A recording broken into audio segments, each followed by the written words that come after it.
desde la calle hasta la UCI. Esto es Emercrit Podcast, donde la emergencia se une con la evidencia. Ciencia en español, pensamiento profundo, práctica con propósito. La revolución del paciente crítico comienza ahora.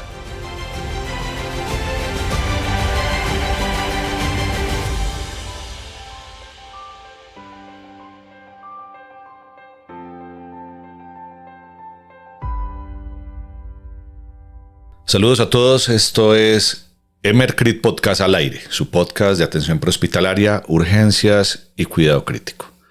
Hoy quiero darles un saludo muy especial a todos por conectarse de nuevo. Les pido unas inmensas disculpas porque dejamos de transmitir durante las 2 últimas semanas. Han sido semanas vertiginosas. Yo les cuento que he estado trabajando en el proyecto de AMLS, el libro de la Asociación Americana de Técnicos en Emergencias Médicas, como editor principal en español, y como ya era el momento de entregarlo y de su lanzamiento, a último minuto el trabajo era impresionante.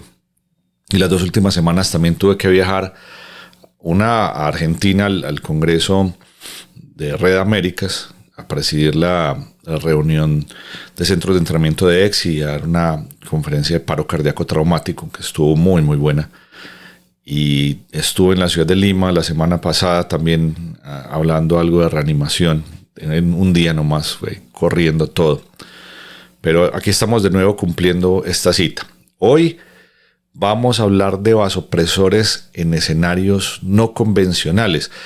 Este podcast a petición de mi amigo Juan McLean en Barcelona, que hace 2 meses habíamos hablado a partir del chat de Spotify y me había hecho la solicitud de este podcast.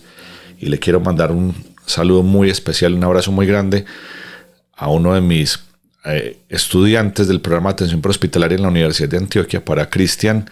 Un saludo muy especial. Yo sé que escucha siempre el podcast y que siempre está ahí conectado cuando está de turno o cuando viene para las clases en la Universidad de Antioquia. Un abrazo muy especial, y el resto de los chicos también un fuerte abrazo, que sé que algunos de ellos también escuchan el podcast. Entonces, sin más preámbulo, hablemos de vasopresores. Los vasopresores son una herramienta fundamental. Los utilizamos en la unidad de cuidado intensivo todo el tiempo. Los utilizan en los servicios de urgencias con bastante frecuencia. Y no suelen haber mayores dificultades en los escenarios convencionales, en los quirófanos, en las UCIs y en los servicios de urgencias. Se suelen diluir con facilidad, hay bombas de infusión disponibles, no hay mucho lío con poner una vía central. Eso no es un problema mayor. El problema son los entornos prehospitalarios y algunos escenarios austeros fuera del quirófano y de la UCI, donde los pacientes también, por supuesto, están chocados y donde, por supuesto, también se necesita la competencia de estos medicamentos para manejar esos cuadros de choque. Y es que básicamente ese choque en ambientes prehospitalarios parece probablemente infrecuente, pero es crítico. Los datos probablemente no sean consistentes, y es que los sistemas más avanzados tienen periodos de traslado más cortos, pero en los países como los países de Sudamérica y los países que no tienen tanto desarrollo, podemos llegar a tener tiempos de traslado muy prolongados. Y en esos tiempos de traslado muy prolongados, con toda seguridad, van a existir choques profundos y, por supuesto, resistentes al manejo y a la reanimación con volumen. Y ese quizás sea el aspecto fundamental con el que nosotros arrancamos esta discusión. La mayoría confunde el concepto de choque con la presencia de hipotensión, entendiendo que quizás la presión arterial aislada no sea por sí sola un buen predictor de choque. El choque en general puede ser un cuadro de hipoperfusión generalizada, donde muy probablemente también exista hipotensión, pero encontramos llenado capilar lento, encontramos palidez, diaforesis, en general taquicardia, excepto en el escenario del choque neurogénico alto. Y en este caso en particular, en muchas ocasiones, el primer reto es con volumen. Algunos hacen retos con pequeñas cantidades de volúmenes, otros un poco más osados, pero en general una de las principales complicaciones se da por la falta no solamente de experiencia a la hora de evaluar la perfusión como un estado global y no solamente administrarle un vasopresor a un monitor porque el valor de la presión arterial está baja. Y ese quizás sea el aspecto más importante para tener en consideración. Uno reanima pacientes y no reanima monitores, y uno quiere reanimar pacientes chocados, uno no quiere reanimar un monitor que esté en hipotensión con un paciente que no luce tan mal. Entonces, en los escenarios austeros y en los escenarios de baja complejidad, a veces no hay la posibilidad de monitoría invasiva, generalmente no la hay. En muchos casos ni siquiera hay una bomba de infusión para pensar en la posibilidad de montar norepinefrina como se hace habitualmente, y manejar el choque representa un desafío muy importante, y tradicionalmente pues en los escenarios avanzados no hay mayor lío con ese aspecto. Entonces necesitan algunas garantías, algunas estrategias que logren garantizar esta perfusión cuando hay recursos limitados, y eso es lo que quiero que revisemos con mayor profundidad. Básicamente, para la mayoría de nuestros países contamos con algunos medicamentos, unos más populares, unos menos populares, unos más disponibles, unos menos disponibles. Quizás el vasopresor más popular en todo el mundo, el más usado, sea la norepinefrina. Es una catecolamina que tiene un efecto sobre los receptores alfa 1 y beta 1, predominantemente alfa 1. Es un medicamento que genera una vasoconstricción que dependerá, por supuesto, de la dosis y de la densidad de receptores sobre el lecho, que funcionará bastante bien. Es un medicamento muy utilizado en presentación de 4 miligramos en 4 mililitros. Hay una presentación de una molécula muy conocida que es el Livofet, pero otras presentaciones no tan conocidas, o más bien otras marcas no tan conocidas, funcionan bastante bien. Es un medicamento que se puede diluir fácilmente en concentraciones mayores o menores, y bueno, estará muy disponible en las unidades de cuidado intensivo, en los quirófanos, en los servicios de urgencias, y no es tan común en las ambulancias, excepto en las ambulancias medicalizadas, en las ambulancias de cuidado crítico. A veces es un medicamento que no estará disponible en muchos niveles de atención y muchas ambulancias, y que sin duda necesita una bomba de infusión y no necesariamente una vía venosa central. Uno puede iniciar norepinefrina de manera segura por una vía periférica. La adrenalina es un medicamento que es bastante promiscuo en sus receptores, funciona en sus receptores beta 1, beta 2 y alfa 1, y por eso tiene un efecto en el cual aumenta la frecuencia cardíaca de manera significativa, genera broncodilatación, genera aumento de la fuerza de contracción del miocardio, o sea que es un inotrópico positivo, y tiene un efecto vasopresor, que de la misma manera dependerá de la densidad de los receptores. Entonces la adrenalina es un medicamento bastante versátil, y por eso lo utilizamos de tantas dosis y de tantas maneras, como un medicamento útil en anafilaxia, como un vasopresor, lo utilizamos como medicamento en paro cardíaco, lo utilizamos como medicamento en el manejo de la bradicardia sintomática, se utiliza nebulizado como broncodilatador, etcétera, etcétera, etcétera.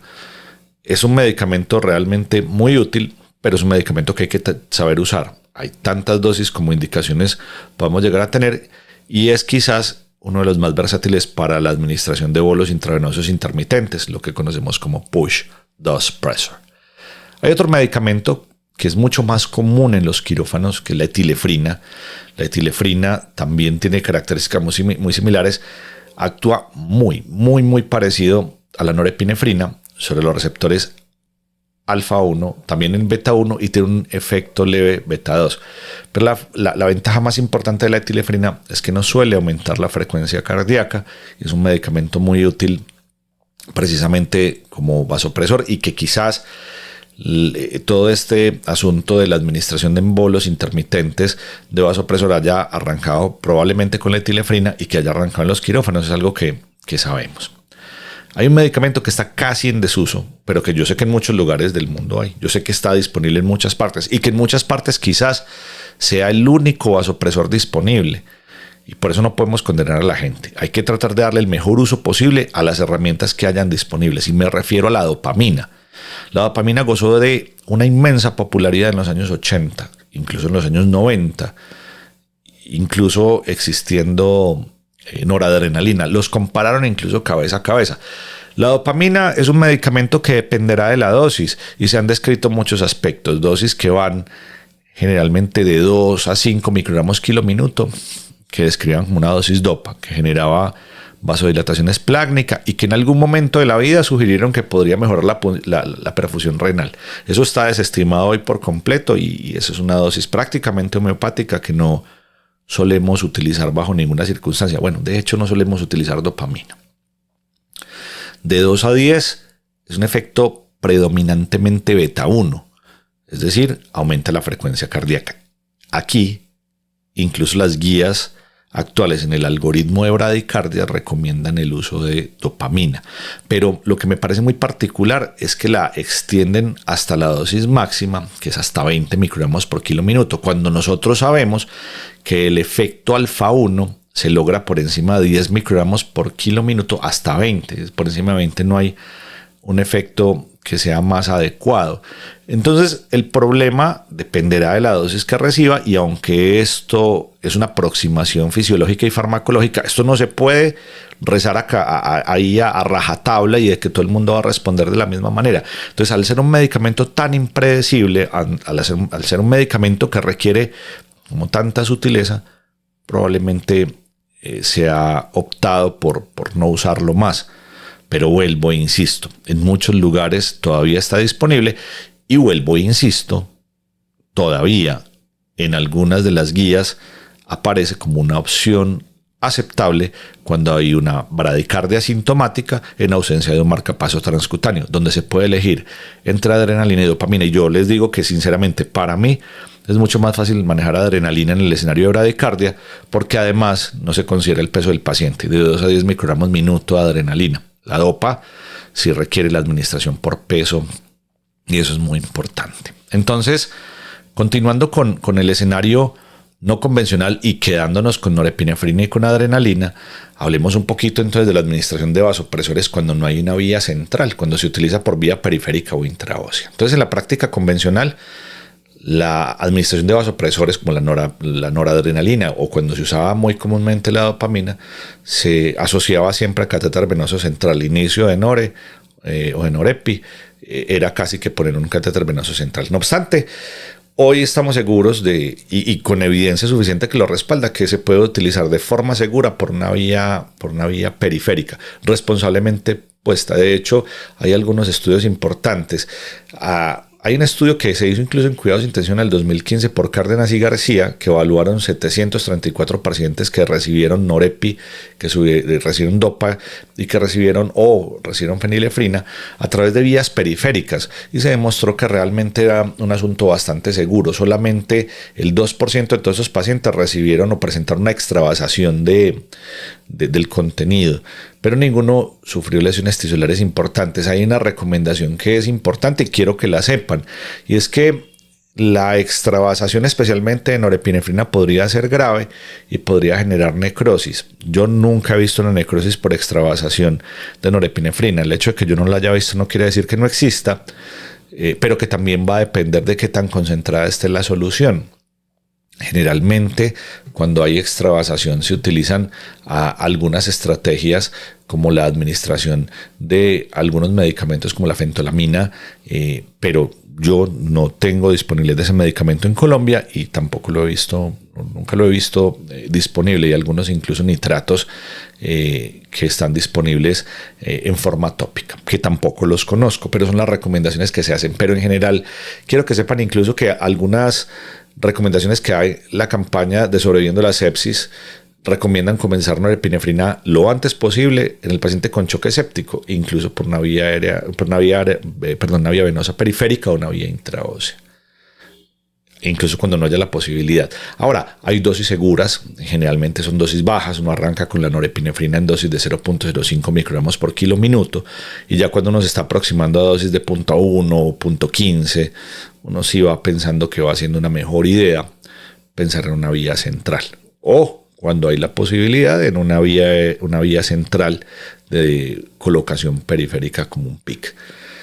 Que estas cosas no son habituales en nuestros escenarios prehospitalarios. En algunos sistemas avanzados, en Canadá y en Europa, las unidades móviles o incluso los sistemas prehospitalarios de transporte, los HEMS, tienen la posibilidad de poner centrales.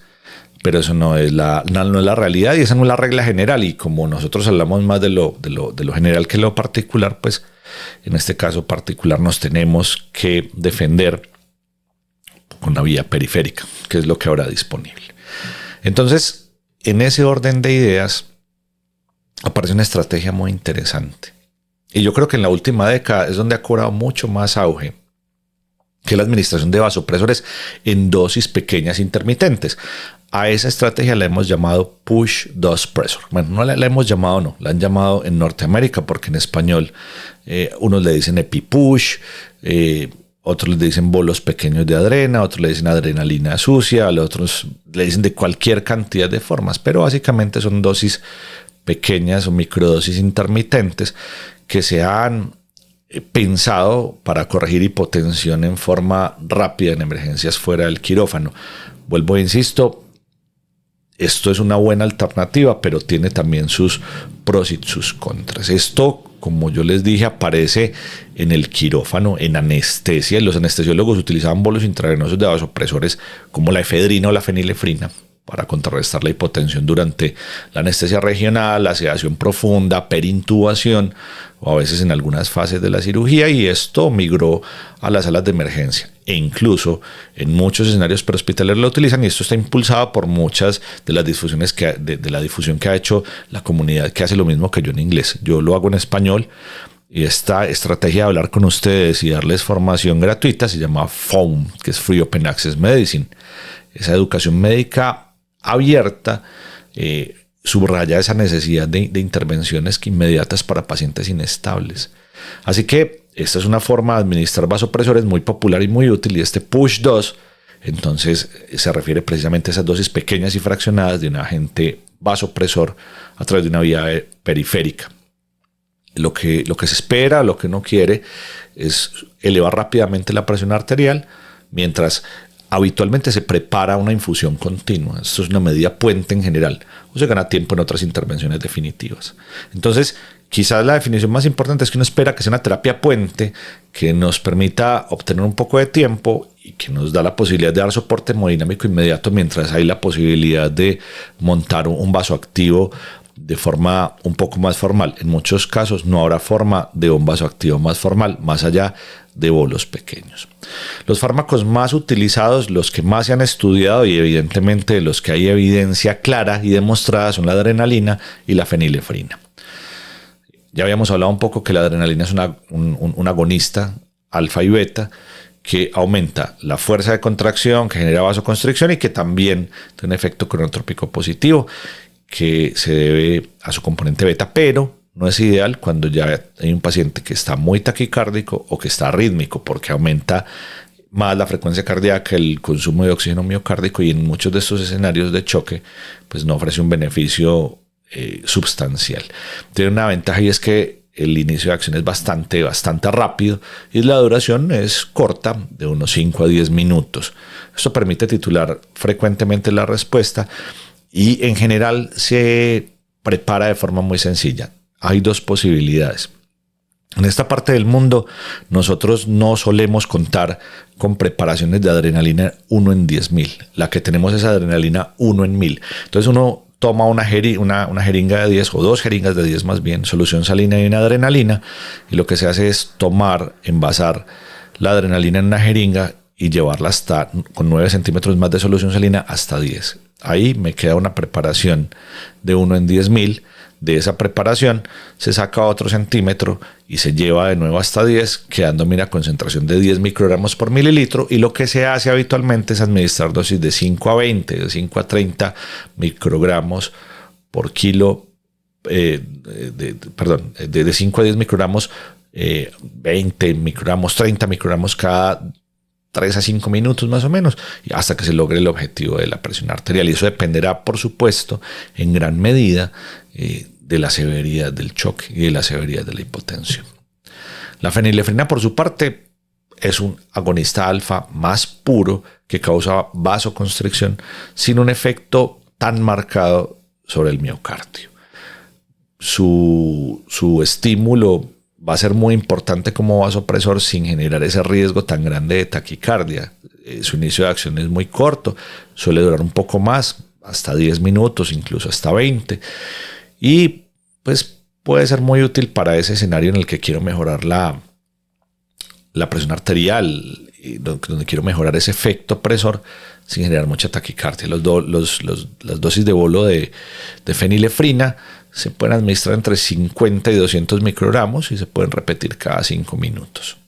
Lo muy desafortunado es que en entornos prehospitalarios la fenilefrina no suele estar disponible rutinariamente, mientras que la adrenalina sí está y va a estar muchas veces. Casi siempre es parte de la equipación estándar de muchas ambulancias y de muchos servicios en los que no hay tantos elementos. Así que esto hace la adrenalina que sea el vasopresor en bolo de elección para paramédicos y también porque logísticamente es muy sencillo.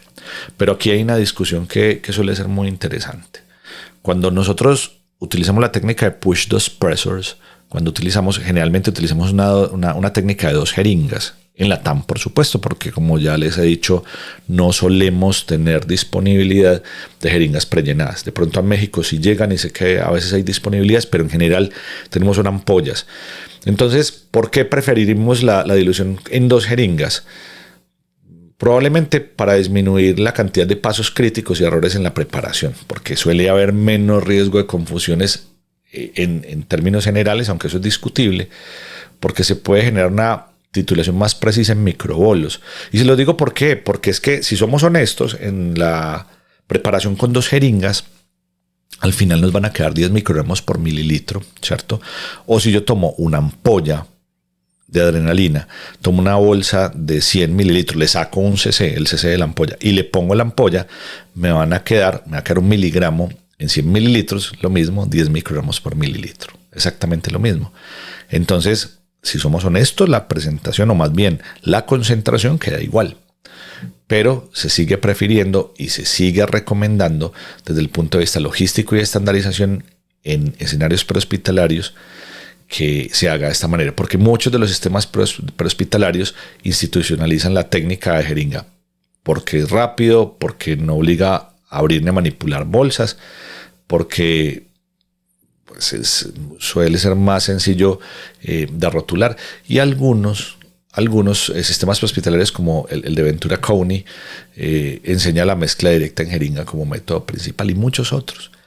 Con respecto a la estabilidad y a la disponibilidad de las jeringas prellenadas, demuestran que realmente esta presentación de adrenalina de 10 microgramos por mililitro es bastante estable y puede durar en condiciones de protección contra la luz una buena cantidad de tiempo. Y parece ser más seguras que la improvisación con una bolsa de 100 mililitros en la escena, es lo que piensan algunos. Y que pueden evitar cargar volúmenes innecesarios, y eso es una buena posibilidad. Sin embargo, quiero que sepan que la literatura no ha demostrado que haya mejor evidencia entre una forma u otra. No hay estudios, no hay ensayos clínicos que hayan demostrado que una forma u otra se hayan comparado y que una haya demostrado mayor éxito. No hay ningún estudio que compare bolsa versus jeringa en términos de seguridad, de eficiencia sobre el concepto. Sin embargo, hay una recomendación de NAMSP, y es que las revisiones que ellos publican instan a que la seguridad depende de la formulación estandarizada, de la educación de los profesionales a la hora de prepararla y administrarla, y de la rotulación.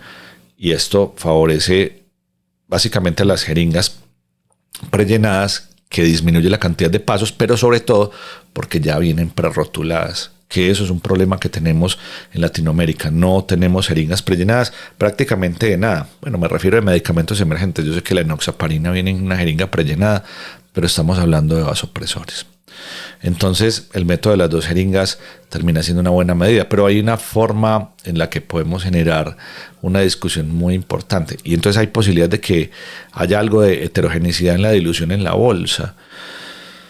Pues esa no es la respuesta, porque esa es una de las discusiones que con más frecuencia hemos tenido. De hecho, esta discusión la tuve con uno de mis maestros, que yo sé que también escucha mi podcast y que ahora es es mi socio y es uno de mis buenos amigos, Juan Pablo Peña, y discutíamos sobre si la dilución en una bolsa de 100 hacía una solución más heterogénea.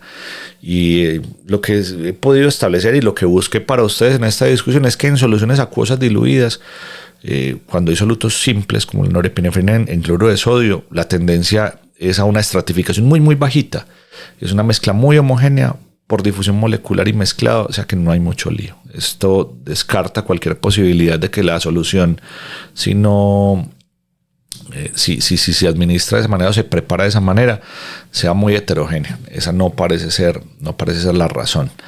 Pero hay otros riesgos logísticos. Lo que sí sabemos es que si no se mezcla bien, podría quedar un poquito heterogéneo sin ser un problema mayor, que esa bolsa de gran volumen, cuando no se rotula, puede generar problemas o se podría incluso arrancar una infusión accidental con un riesgo importante.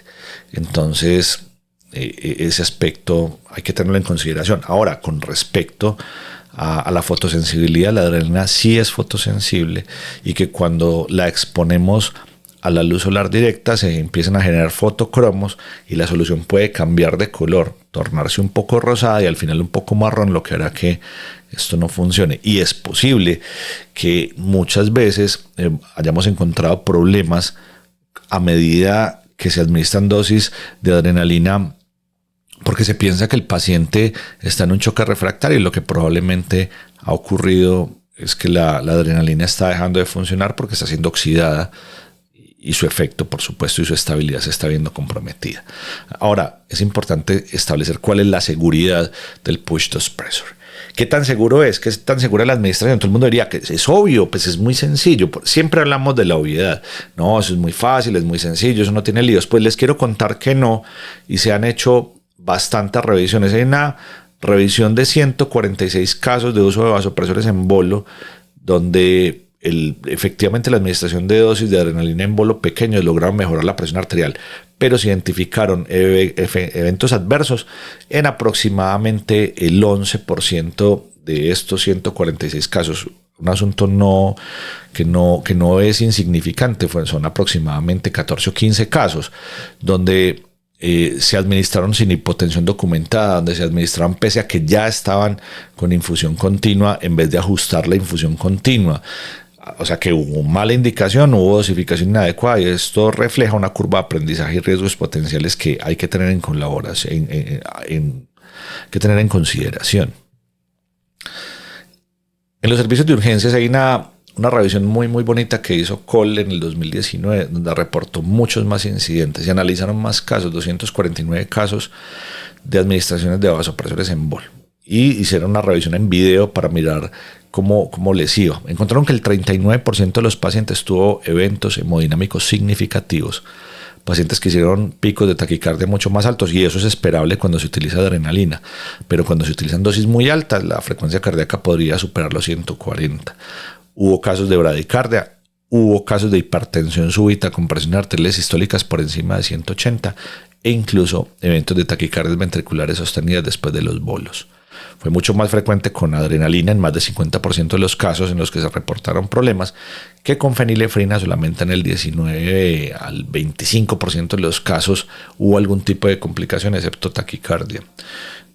Y lo más terrible de todo esto, quizás me parece el asunto más grave, encontraron algunos errores humanos.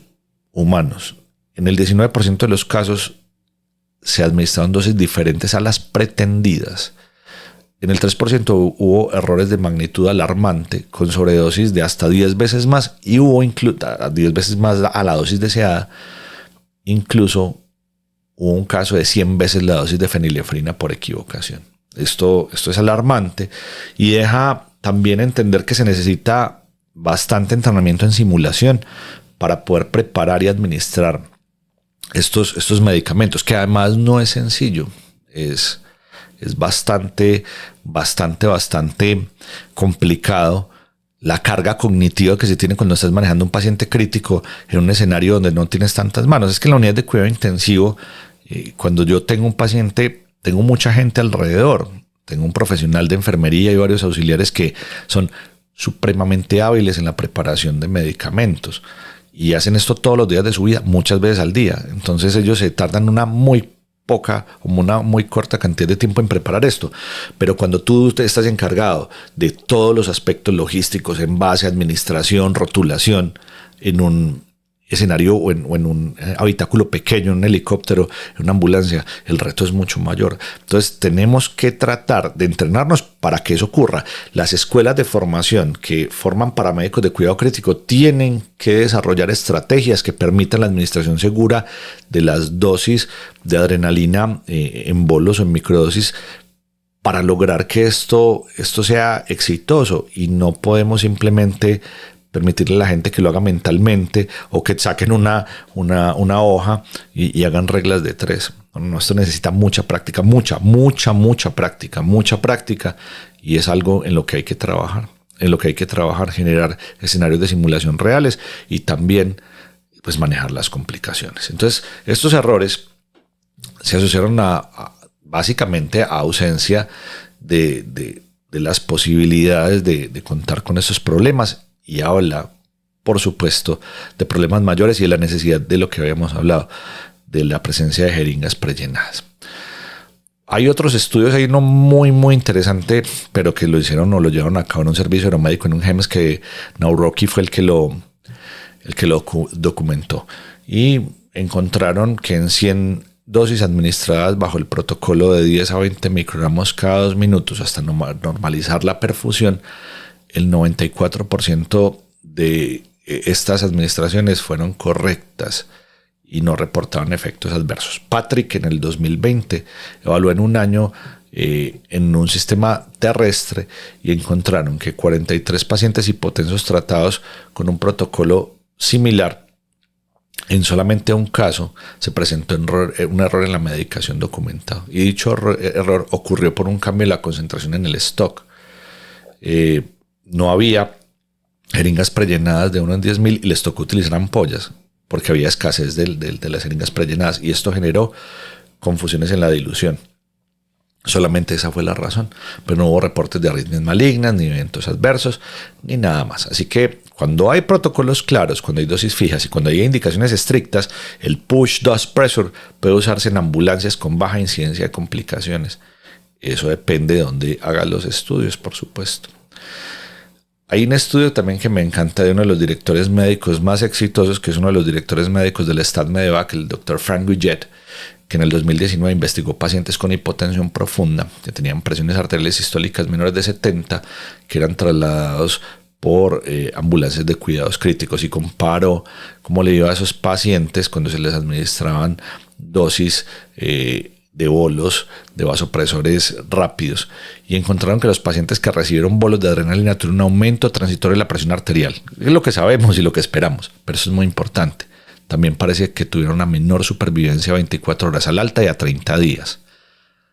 Esto fue preocupante, pero también habían algunas cosas que tuvimos en consideración cuando analizamos el estudio de Guillet, que es bastante bueno, y es que cuando se ajustaban por severidad, la administración en bolos siguió asociada de un peor pronóstico. Esto yo creo que posiblemente era por esa indicación de tratar de elevar la presión arterial a que los pacientes estaban en un choque más refractario, y probablemente pues la fisiología del paciente en esa condición crítica terminó por pagar su precio.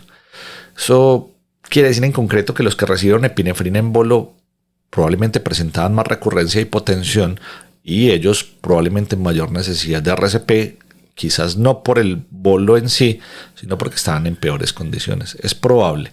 Entonces, la conclusión fue que si bien el push dose pressure de epinefrina mejoró la presión arterial, también se asoció con mayor mortalidad en esa cohorte, por lo que alarmantemente se saca un gran letrero que nos habla de que se requiere más investigación.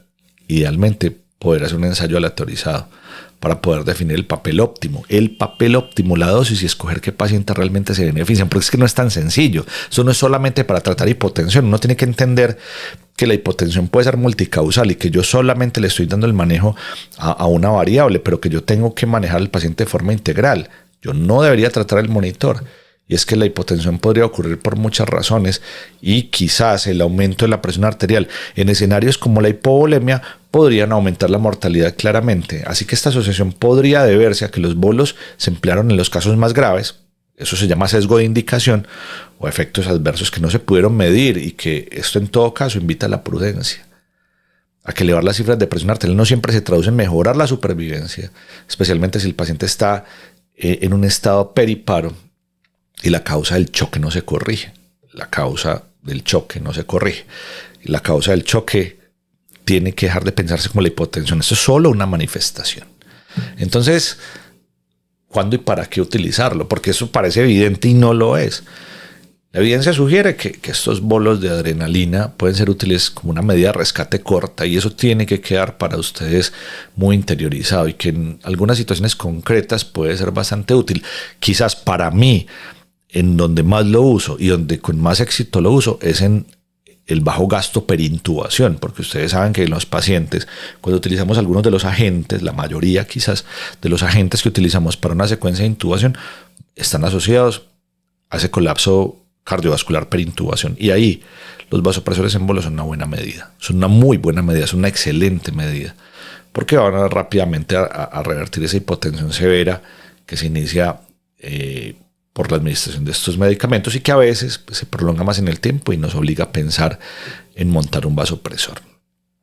Este aspecto es muy importante, pero también tiene algunas cosas. Hay muchos críticos de esto. No crean que el mundo está de acuerdo con que se deberían utilizar dosis de vasopresor en bolos. Hay grandes críticos que reconocen que en pacientes selectos en choque, cuya fisiología no tolera ni siquiera unos minutos para preparar una infusión, la mejoría rápida de la presión arterial con un bolo o con un push dose puede justificar los riesgos.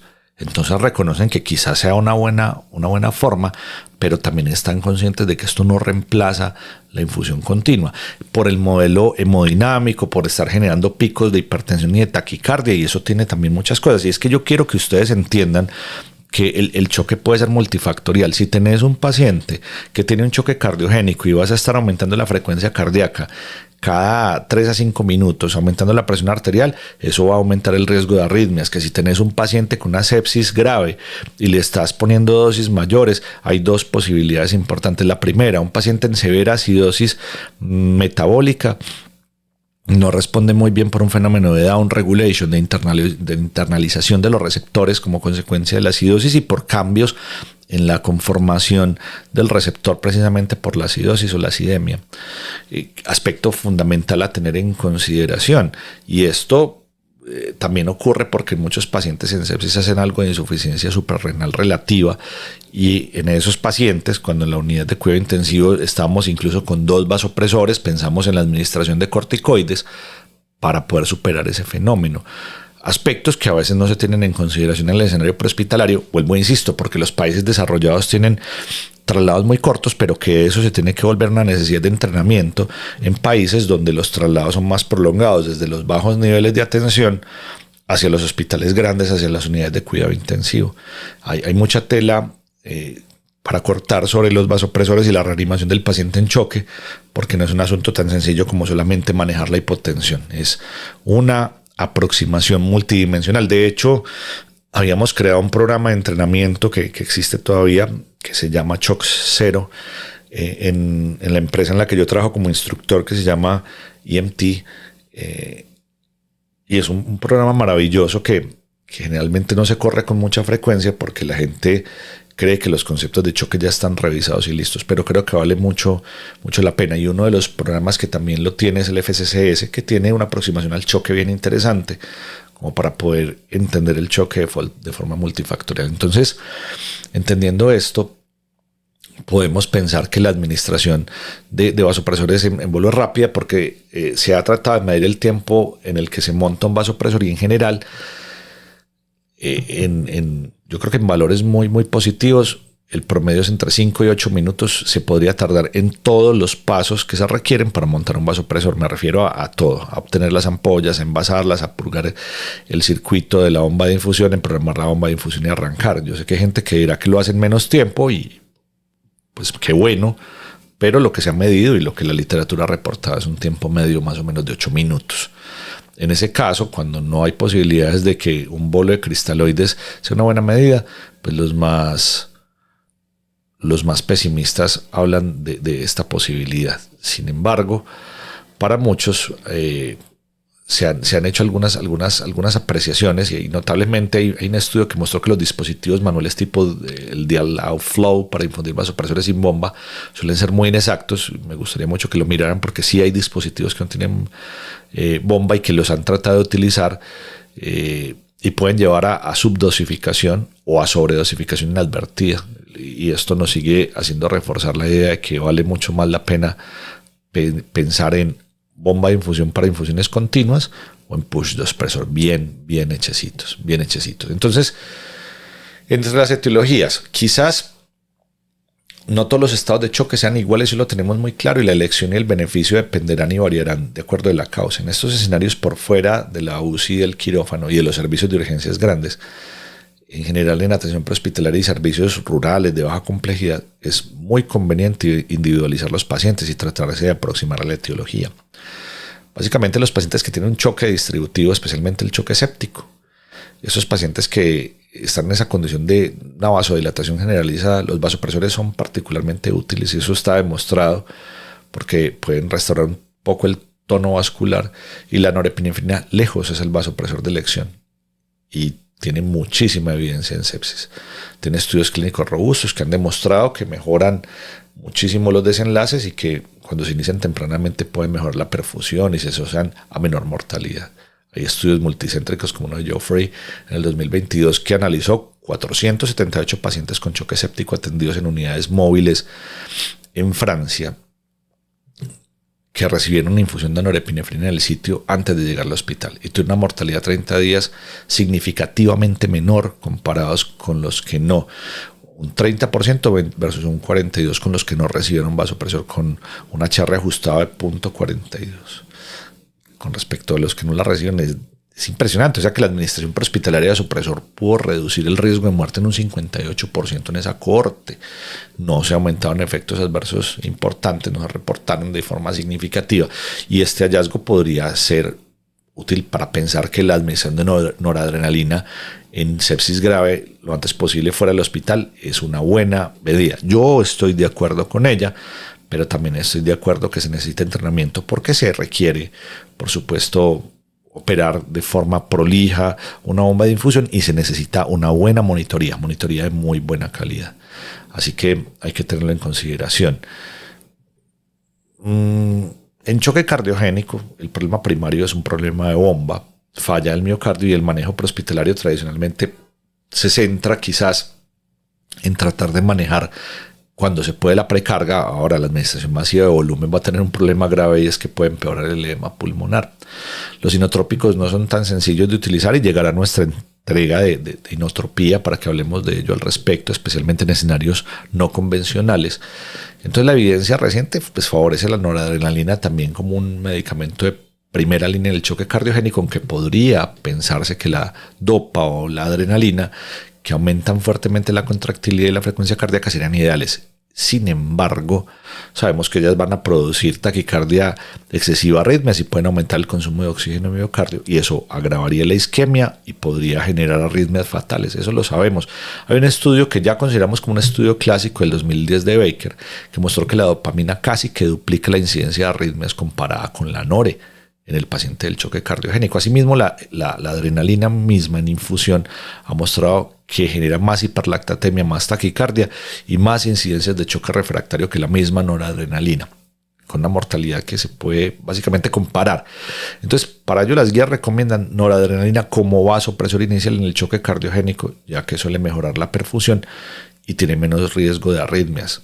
La excepción puede ser en el paciente con una bradiarritmia grave, con un bloqueo auriculoventricular, pues que ahí el escenario es completamente diferente. Y que les quiero contar que muchas veces en la unidad de cuidado intensivo, cuando utilizamos un inotrópico como milrinone o levosimendan, que son inodilatadores, o sea, aumentan la fuerza de contracción, generan ese aumento o esa capacidad inotrópica, pero son vasodilatadores, pues nos ayudamos con norepinefrina en la mezcla para mejorar un poco la perfusión y hacer que esta dilatación pues no tire la presión arterial de forma significativa.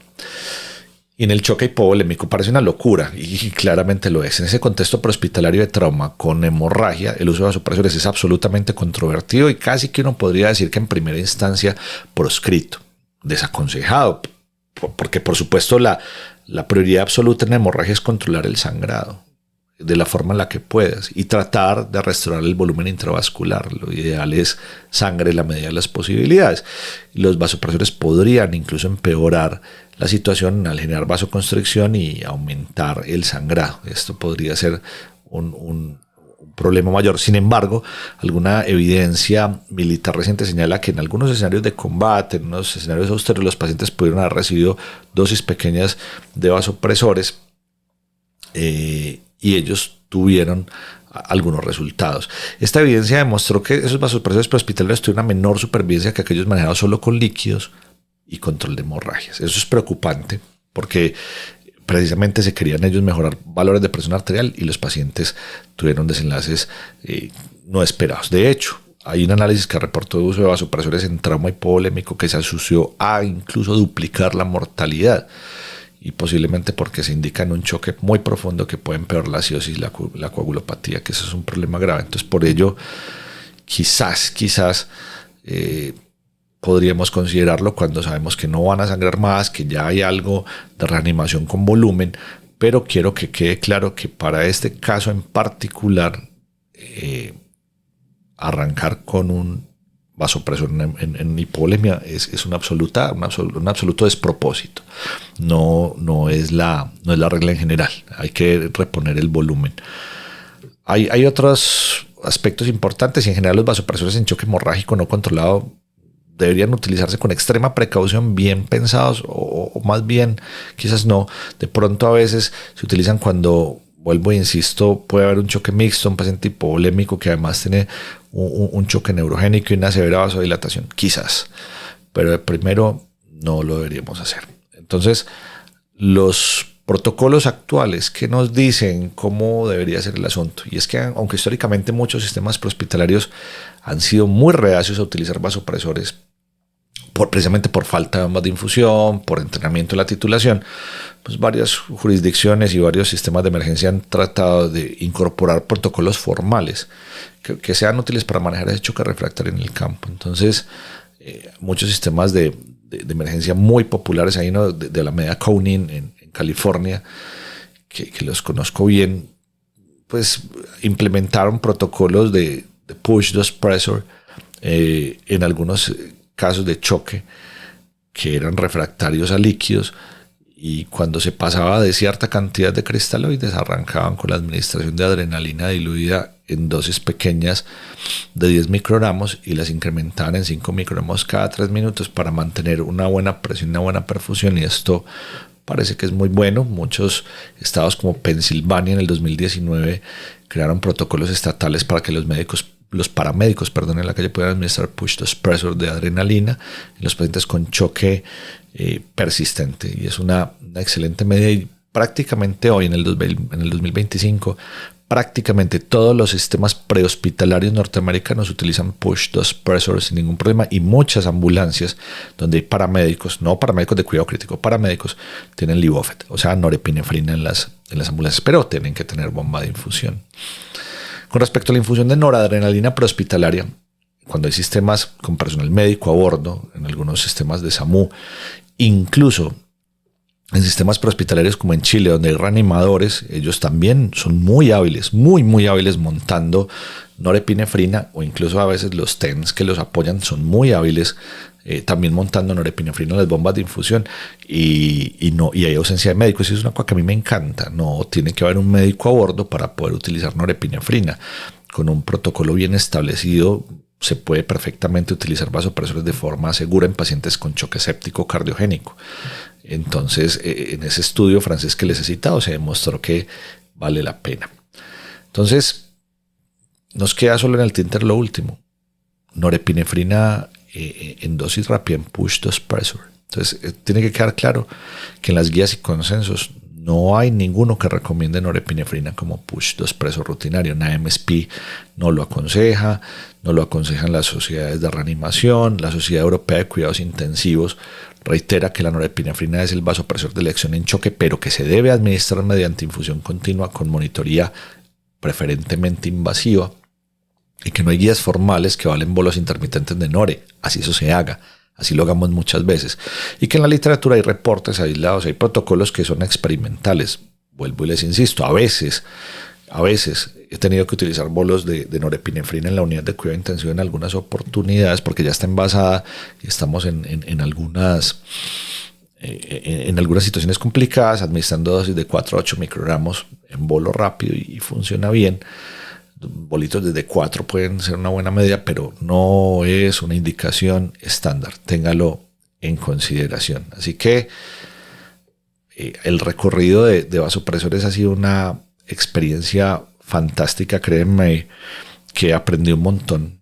No tuve tiempo de generar un documento para ustedes porque se necesita muchísimo tiempo para sentarme, redactar, poder recopilar la evidencia, pero voy a tratar de hacerlo para que tengan un material de estudio, para que puedan consultarlo con frecuencia.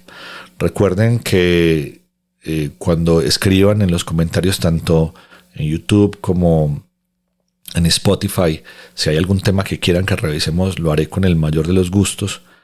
Esta estrategia educativa es para todos ustedes y agradezco enormemente cada palabra de aliento, cada saludo, cada que me dicen estoy esperando el podcast. Créanme que es un tremendo aliciente. Muchas veces llega el jueves o el viernes y estoy muy cansado y me pongo a pensar si realmente sí vale la pena o no sentarme. Hoy estuve, creo que un poquito desconcentrado, estoy pensando en otras cosas. Ya se viene el MS Word, que es el Congreso en Estados Unidos de Atención Prehospitalaria, donde voy a estar ahí y es donde espero con ustedes compartir cosas importantes. Una de ellas es el lanzamiento del más reciente desfibrilador de la marca Sol, que es el Zenix, que es una cosa de locos.